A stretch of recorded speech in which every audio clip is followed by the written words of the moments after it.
and they couldn't stop the hemorrhaging, but they could save the baby.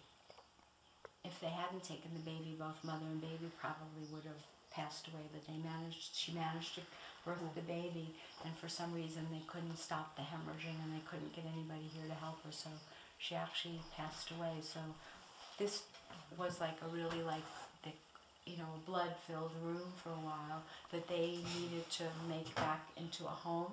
So they actually invited... I'm sorry to interrupt. Keep going. I see Sue. She's looking for me. Okay. Okay. And I feel like they came back in and actually had a priest come and bless this. And they also had like an Indian healer, medicine man come one day and take her spirit off finally to another place and actually bless the blood. What they had done was they had tried to clean up the mess, and when they couldn't get the mess cleaned up, they got really upset, but they had an Indian come and bless the blood. And it's so interesting because I hear Spirit saying once the blood was blessed for her passage, the blood came up. Isn't that interesting? Yeah. And I feel like it happened like right over here for some reason. She's looking at the bathroom, not me. That's okay. We had just an interesting thing. Because she passed away here and it was a very messy ordeal, they had a priest come or someone from a church or some religious organization come and bless the house. They couldn't clean the blood up. The blood wouldn't come up. But they had an Indian shaman and healer come later. And when he blessed the blood released itself and they could clean it. Wow. Wow, that's really wild. I thought you'd like to hear that. Yeah. Absolutely. But they lived here. The children grew up here and then worked the ranch and married here. But the son didn't like ranching, and so he left. So he left his sister and her husband to run the ranch.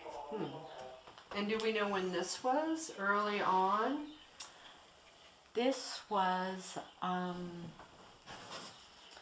probably around 1908, 1910. I don't feel they did anything with it until later on, but 1908, 1910. And this was a family that had migrated from the Midwest, from Wisconsin. They were real Midwesterners, and they loved it out here. They just absolutely loved it. You know, again, sturdy stock, people who came out with, and so the daughter, who was now the mistress of the house, got married, and she stayed here and ranched. But what happened is that when she gave birth, she had some kind of complications that totally weakened her. And they needed down the road, when her child was probably about 6, 7 years old, they needed to sell this and go by the water. She wasn't doing well by the desert at all. And so they didn't want to stay here and keep this. So they went out west, and it was still time to stake a mining claim. And he was able to find a really neat mine, and they became incredibly wealthy. Incredibly wealthy, and lived in the city of angels, and they were able to have this like wonderful life and do something, you know, with having very simple starts here, both of them. And I feel the daughter married a ranch hand who was here, who had helped her family, and he was very, very industrious and very loving and very kind, but they ended up ruining her. Interesting. Really nice story. I see this great big huge like chest of gold. Is that great? Yeah, very spiritual here. Like she got married in here. I know somebody died here, but she got married in here. Children got baptized in here. I also feel that there were a couple of I feel that a barn got blown down in some kind of terrible windstorm, and they lost all the protection for their animals, and there was a couple of barn raising a new barn.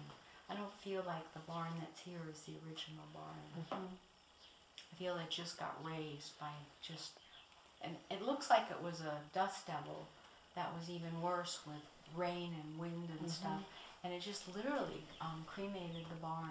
They didn't lose the animals because they went in and they pulled all the animals out. It reminds me of the Wizard of Oz, you know, and the house just didn't take off. But they had a barn raising here. And there's been lots of hilarity here, lots of fun, lots of music, lots of hilarity here. And you have some really wonderful earth spirits, Indian earth spirits, who walk the property. And they're thrilled that you're here, by the way. Good, thank you. And having more people walk on the property. They feel it's very important for generationally for people to walk on the property and leave their imprint. And again, only those people with some kind of an attachment or needing that kind of spiritual attachment will come. So that's like just perfect. You know, you don't need that golden shower head by the gate out in the front to wash everybody off. Well, I do feel like, for the most part, the right people find their way here. You know, even if it's guests, that very little of people who don't appreciate the place, or you know, that don't get it, or your energy at this point in time. So that's rewarding, you know, satisfying to me to have people. Oh yeah, this is really neat. I could see how you'd be really comfortable here. Just super, super comfortable. Although some days, like, you'd like to give up the child, the place, and everything, and just go have a vacation yourself somewhere. And that's very, very normal. Absolutely normal. And I would hope that you take advantage of those feelings and go do that. Because 5 days away will do it for you. Yeah. Because then you start to worry. You can't stay away. You, on a personal level, can't stay away more than 5 days. Yeah. But 5 days would do you. The world's good. I'm at that point, believe me. Are you?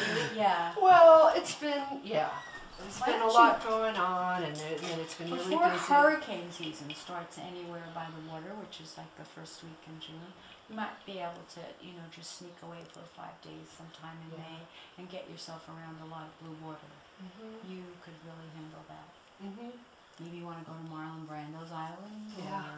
I'd just be happy to have it, this place to myself. But I probably do need Forget that. Excuse me. Unless you did what Trowbridge did, which was build yourself something that only belongs to. Now, as an artist, do you paint in the barn? Well, I'll show you where I'm about to get a studio going, and because that's what you would. Yeah, that's what I need. You it's need a place to be able to just go away to that nobody. Well, and to be able to lay things out and not have to pick them up and. You know, do place to work. So I'm working on that. Are you working on that? Yeah, but 5 days away without doing routine. Right.